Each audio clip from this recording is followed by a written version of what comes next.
Okay, it's the 28th of February. What we're doing is sorting the bees. We got a second batch of bees from Steve Peterson. The first batch, as you remember, we put in the greenhouse.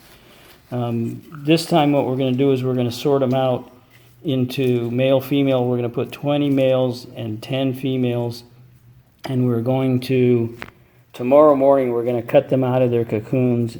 And that way they will come awake like these two here that we brought out this morning. And then we will put them in the greenhouse when it's warm enough. And so what Gene is doing now is he's sorting through. We're wondering what these little black dots are. I hope these are not varroa mites. Should we hose them off, or?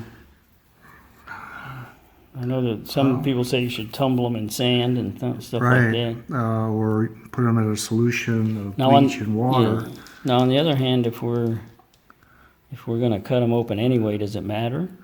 Or do they hitchhike? How do they? Well, if they're varroa mites, they can contaminate an area. They're almost like bed bugs, as I understand it.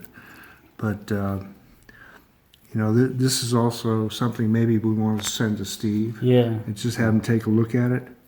I mean, they don't seem to be, you know, active insects, but what do we know? So what we're going to do is we're going to separate these nominally 20 males, which are the smaller cocoons, and maybe this one, and then the bigger ones, you know, maybe this one. Yeah, these seem to be a little more difficult to identify. The other ones that have were very obvious. Yeah, but I'm just going to take a guess that this is a smaller one, which would be a male. Right. Okay, and I'm going to take a guess that this is a larger one. This is a female. Okay, so that's our methodology. So we'll guessing a smaller one, male.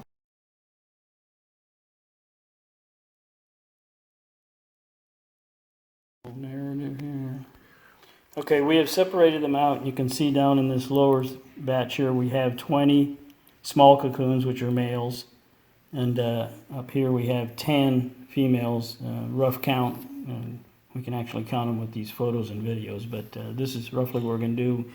These are left over, and these are left over. We're going to refrigerate them and then decide what to do in about a week when I get back from my travel. Steve Peterson advised us that people have been successful in refrigerating them for long periods, months, and when they come out, they're still viable. So we're counting on that for this remaining ones to decide how and when we're going to deploy them.